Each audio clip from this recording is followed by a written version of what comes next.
Hola amigos! Hi students, and welcome to episode 8 of our challenge. Today I want to talk to you a little bit about mindfulness as if it was a snow globe. Sometimes when our emotions get all swirled up into the air, it's like a shaken snow globe where the glitter or the snow that's in that mechanism is just floating around and it's kind of crowding what we can see. If we think about our bodies and our minds like a snow globe in this moment, and we just sit back and take a few minutes to breathe deeply and to use that breath count that I'm trying to teach you, where you breathe in for 4 and out for 8, or even if you can breathe in for 4 and out for 6, you allow that glitter and that snow globe to settle, and when that settles, you can see more clearly. You can see the picture a little bit more clearly in your life. And that's what mindfulness can be like, where you just take a little bit of time and let everything settle until you have been able to move on and see clearly. So today we're going to practice some of that deep breathing, and we are also going to practice letting our minds settle while we do those kinds of things.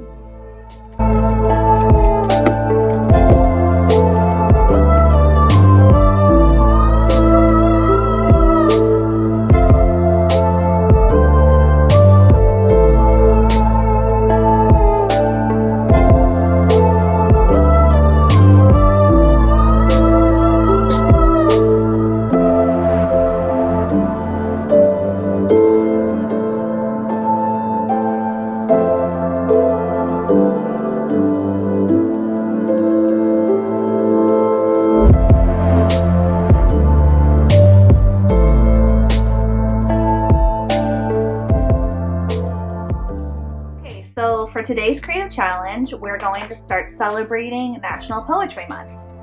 And I found a really cool poem idea that I'd like for you to try. The first thing that you have to do is think of the nicest thing anyone has ever said to you. Now, sometimes when we think about nice things that people have said to us, we think about somebody complimenting our hair or telling us that we're beautiful or just telling us that our jokes were funny, but that's not the kind of thing that I want you to think about.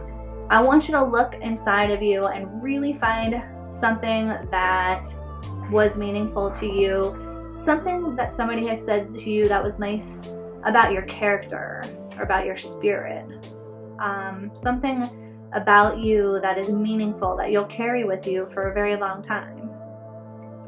And I'd like for you to then write a poem about a windy day. It just so happens to be very windy this week. In case you haven't noticed, today is the 2nd day of April and the wind is blowing really, really strong outside. So in this poem, you're going to write about a really windy day, and you're going to write about something getting blown away in your poem. So take a few minutes when you're writing the poem. Good poetry uses your senses.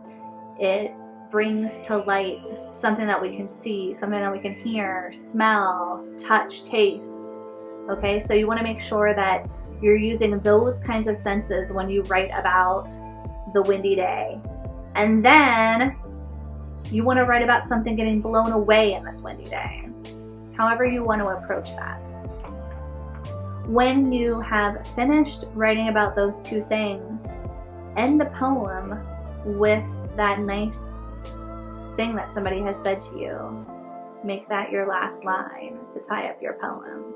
And let's see how those go. Please share them in the Google Classroom, and I'll be reading some of them in a later episode. Okay,